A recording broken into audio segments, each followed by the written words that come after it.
Good morning. এই বহিনাই বলে হামদের বহিনাই হয় এটা কামে নাই যাবে। আরে ই নাই যাবে মানে কি হইলে এদের লগের গিলাও কেউ কামে নাই যাব বলছে, নাই যাওয়ার কারণে এরা আজ সাইকেল। Good morning everybody. हाँ हाँ हाँ हाँ हाँ गुड मॉर्निंग एवरीबॉडी। सुबह सुबह आज के दिन में मंडे हो गया, काम छुट्टी है।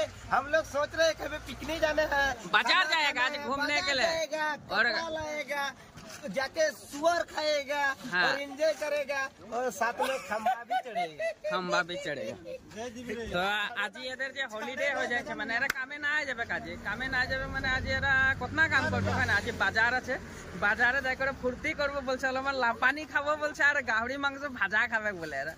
তো আমি এদের লোকে না যাবে, আমি তো লাপানিও না খাই গাহরি মাংস না খাই, এরাই যাবে সাহায্য করে দিব। এই যে এদের টিমটা দেখছি না কে জন আছে দেখছি না লাইন। আর একজন বহিনাই একদম মানে এটা বলে বহিনাই সবারে বহিনাই, এটা গাড়িয়ে বসে রাজুয়া বহিনাই বলে এটা।